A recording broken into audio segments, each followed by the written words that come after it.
Leitura em som maior apresenta A Emoção Estética na Arte Moderna, de Graça Aranha, do livro Espírito Moderno, narrado por Fabiano Moraes. A Emoção Estética na Arte Moderna, conferência com que foi inaugurada a Semana de Arte Moderna no Teatro Municipal de São Paulo em fevereiro de 1922. Para muitos de vós, a curiosa e sugestiva exposição que gloriosamente inauguramos hoje é uma aglomeração de horrores. Aquele gênio supliciado, aquele homem amarelo, aquele carnaval alucinante, aquela paisagem invertida, se não são jogos da fantasia de artistas zombeteiros, são seguramente desvairadas interpretações da natureza e da vida. Não está terminado o vosso espanto. Outros horrores vos esperam. Daqui a pouco, juntando-se a esta coleção de disparates, uma poesia liberta, uma música extravagante, mas transcendente, virão revoltar aqueles que reagem movidos pelas forças do passado. Para estes retardatários, a arte ainda é o belo. Nenhum preconceito é mais perturbador à concepção da arte que o da beleza. Os que imaginam o belo abstrato são sugestionados por convenções forjadoras de entidades e conceitos estéticos sobre os quais não pode haver uma noção exata e definitiva. Cada um que se interrogue a si mesmo e responda: que é a beleza? Onde repousa o critério infalível do belo? A arte é independente deste preconceito.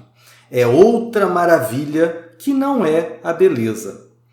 É a realização da nossa integração no cosmos pelas emoções derivadas dos nossos sentidos, vagos e indefiníveis sentimentos que nos vêm das formas, dos sons, das cores, dos tatos, dos sabores e nos levam à unidade suprema com todo o universal. Por ela sentimos o universo, que a ciência decompõe e nos faz somente conhecer pelos seus fenômenos. Porque uma forma, uma linha, um som, uma cor nos comovem, nos exaltam e transportam ao universal. Eis o mistério da arte, insolúvel em todos os tempos, porque a arte é eterna e o homem é, por excelência, o animal artista. O sentimento religioso pode ser transmudado, mas o senso estético permanece inextinguível, como o amor, seu irmão imortal. O universo e os seus fragmentos são sempre designados por metáforas e analogias que fazem imagens. Ora, esta função intrínseca do espírito humano mostra como a função estética, que é a de idear e imaginar, é essencial à nossa natureza. A emoção geradora da arte, ou a que esta nos transmite, é tanto mais funda, mais universal, quanto mais artista for o homem, seu criador, seu intérprete ou espectador. Cada arte nos deve comover pelos seus meios diretos de expressão e por eles nos arrebatar ao infinito.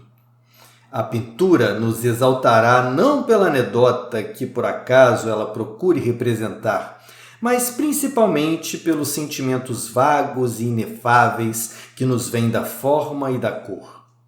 Que importa que o homem amarelo, ou a paisagem louca, ou o gênio angustiado não sejam o que se chama convencionalmente reais? O que nos interessa é a emoção que nos vem daquelas cores intensas e surpreendentes, daquelas formas estranhas, inspiradoras de imagens e que nos traduzem o sentimento patético ou satírico do artista. Que nos importa que a música transcendente que vamos ouvir não seja realizada segundo as fórmulas consagradas. O que nos interessa é a transfiguração de nós mesmos pela magia do som que exprimirá a arte do músico divino. É na essência da arte que está a arte. É no sentimento vago do infinito que está a soberana emoção artística derivada do som, da forma e da cor. Para o artista, a natureza é uma fuga perene no tempo imaginário. Enquanto para os outros a natureza é fixa e eterna, para ele tudo passa e a arte é a representação dessa transformação incessante.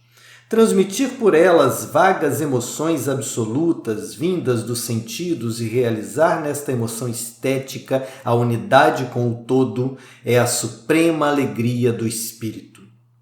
Se a arte é inseparável do homem, se cada um de nós é um artista mesmo rudimentar, porque é um criador de imagens e formas subjetivas, a arte nas suas manifestações recebe a influência da cultura do espírito humano.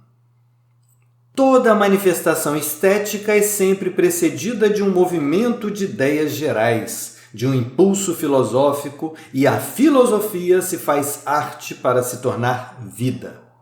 Na Antiguidade Clássica, o surto da arquitetura e da escultura se deve não somente ao meio, ao tempo e à raça, mas principalmente à cultura matemática, que era exclusiva e determinou a ascendência dessas artes da linha e do volume.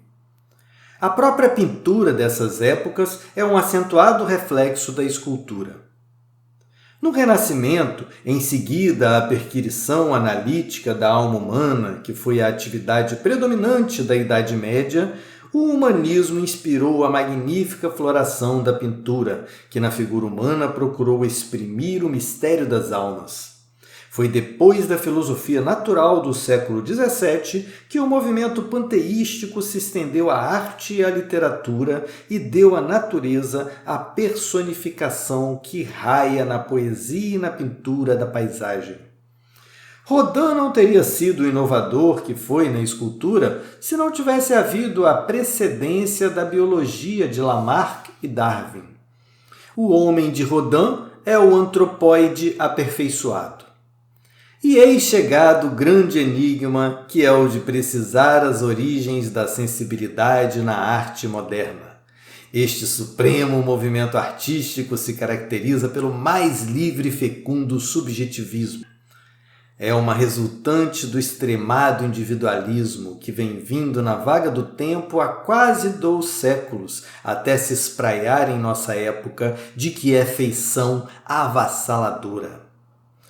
Desde Rousseau, o indivíduo é a base da estrutura social. A sociedade é um ato da livre vontade humana, e por este conceito se marca a ascendência filosófica de Condillac e da sua escola. O individualismo freme na Revolução Francesa e mais tarde no Romantismo e na Revolução Social de 1848, mas a sua libertação não é definitiva. Esta só veio quando o darwinismo triunfante desencadeou o espírito humano das suas pretendidas origens divinas e revelou o fundo da natureza e as suas tramas inexoráveis. O espírito do homem mergulhou nesse insondável abismo e procurou a essência das coisas. O subjetivismo mais livre e desencantado germinou em tudo. Cada homem é um pensamento independente, cada artista exprimirá livremente, sem compromissos, a sua interpretação da vida, a emoção estética que lhe vem dos seus contatos com a natureza. É toda a magia interior do espírito que se traduz na poesia, na música e nas artes plásticas. Cada um se julga livre de revelar a natureza segundo o próprio sentimento libertado. Cada um é livre de criar e manifestar o seu sonho, a sua fantasia íntima desencadeada de toda regra, de toda sanção. O cânon e a lei são substituídos pela liberdade absoluta que nos revela, por entre mil extravagâncias, maravilhas que só a liberdade sabe gerar. Ninguém pode dizer com segurança onde o erro ou a loucura na arte, que é a expressão do estranho mundo subjetivo do homem. O nosso julgamento está subordinado aos nossos variáveis preconceitos. O gênio se manifestará livremente e esta independência é uma magnífica fatalidade e contra ela não prevalecerão as academias, as escolas, as arbitrárias regras do nefando bom gosto e do infecundo bom senso. Temos que aceitar como uma força inexorável a arte libertada. A nossa atividade espiritual se limitará a sentir na arte moderna a essência da arte, aquelas emoções vagas transmitidas pelos sentidos e que levam o nosso espírito a se fundir no todo infinito. Este subjetivismo é tão livre que, pela vontade independente do artista, se torna no mais desinteressado objetivismo, em que desaparece a determinação psicológica. Seria a pintura de Cézanne, a música de Stravinsky, reagindo contra o lirismo psicológico de Debussy, procurando, como já se observou, manifestar a própria vida do objeto no mais rico dinamismo que se passa nas coisas e na emoção do artista. Esta talvez seja a acentuação da moda, porque nesta arte moderna também há a vaga da moda, que até certo ponto é uma privação da liberdade. A tirania da moda declara Debussy envelhecido e sorri do seu subjetivismo transcendente. A tirania da moda reclama a sensação forte e violenta da interpretação construtiva da natureza, pondo-se em íntima correlação com a vida moderna na sua expressão mais real e desabusada.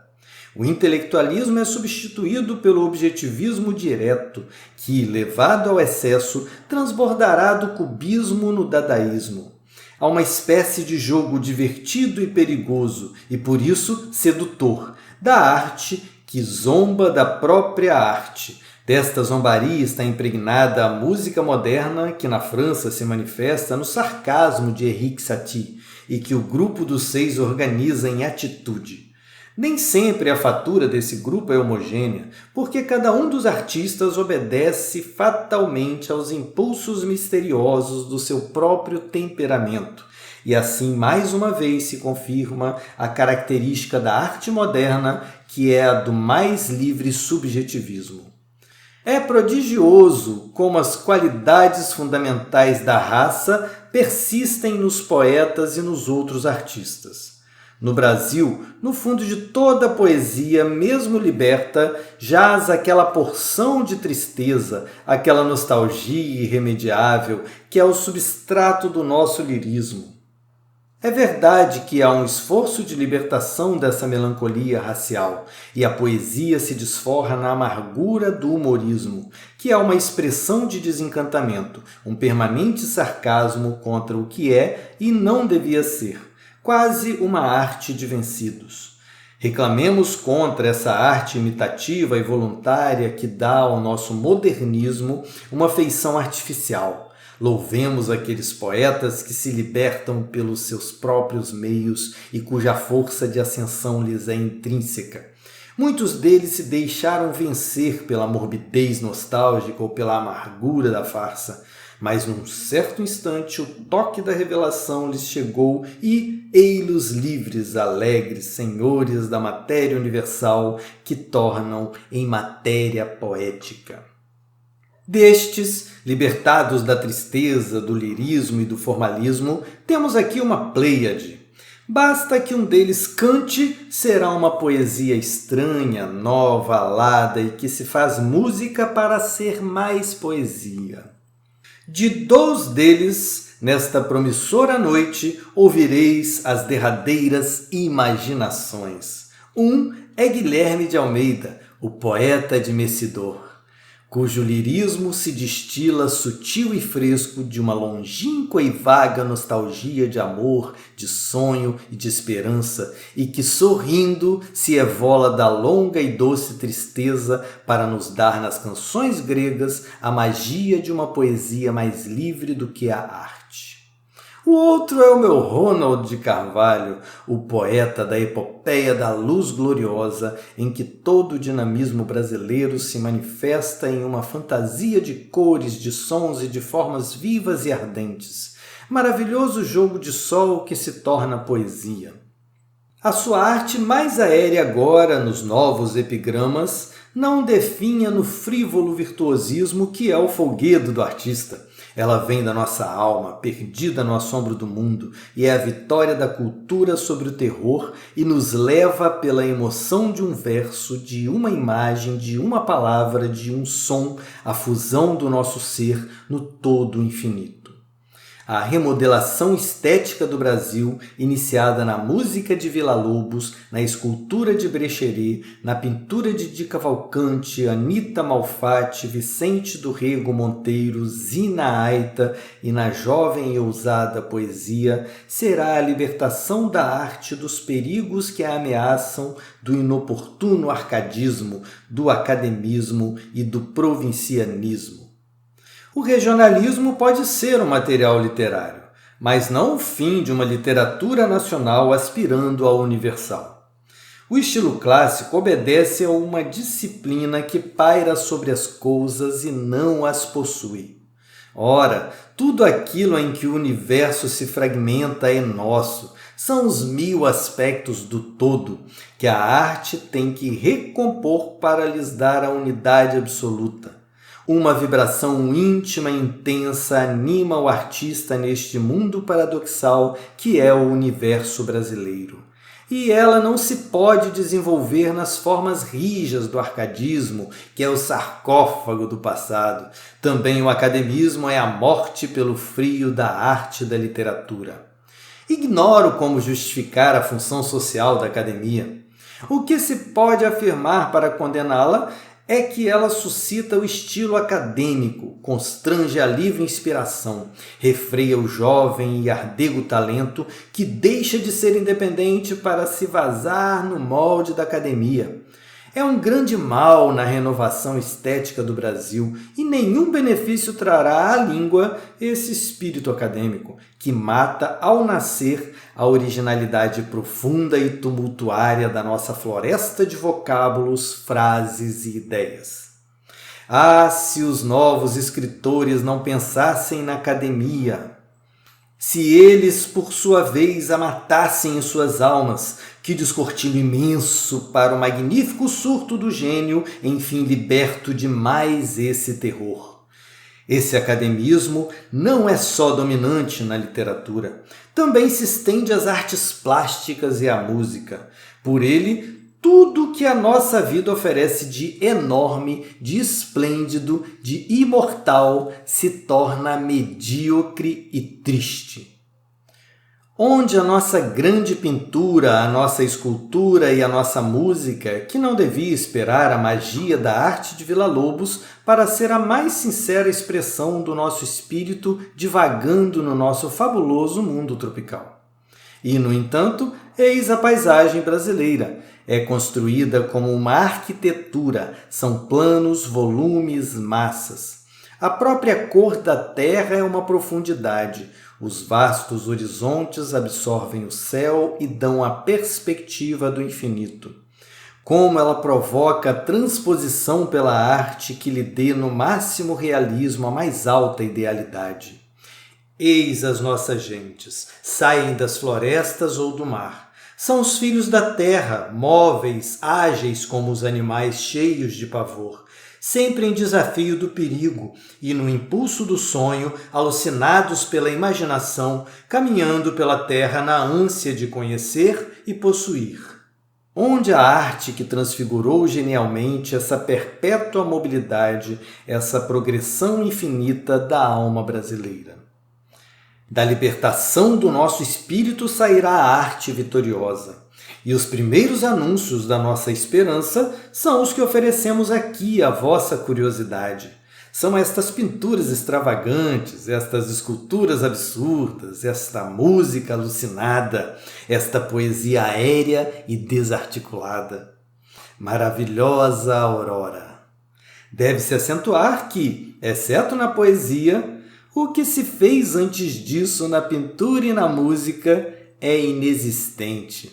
São pequenas e tímidas manifestações de um temperamento artístico apavorado pela dominação da natureza, ou são transplantações para o nosso mundo dinâmico de melodias mofinas e lânguidas, marcadas pelo metro acadêmico de outras gentes. O que hoje fixamos não é a renascença de uma arte que não existe. É o próprio comovente nascimento da arte no Brasil. E como não temos, felizmente, a pérfida sombra do passado para matar a germinação, tudo promete uma admirável florada artística. E libertos de todas as restrições, realizaremos na arte o universo. A vida será, enfim, vivida na sua profunda realidade estética. O próprio amor é uma função da arte, porque realiza a unidade integral do todo infinito pela magia das formas do ser amado. No universalismo da arte estão a sua força e a sua eternidade. Para sermos universais, façamos de todas as nossas sensações expressões estéticas que nos levem à ansiada unidade cósmica. Que a arte seja fiel a si mesma, renuncie ao particular e faça cessar por instantes a dolorosa tragédia do espírito humano desvairado no grande exílio da separação do todo e nos transporte pelos sentimentos vagos das formas, das cores, dos sons, dos tatos e dos sabores, a nossa gloriosa fusão no universo. Série Ensaios, Conferências, Capítulos. Seleção e organização, Fabiano Moraes e Pedro Benjamin Garcia. Leitura em som maior, o som da sua leitura.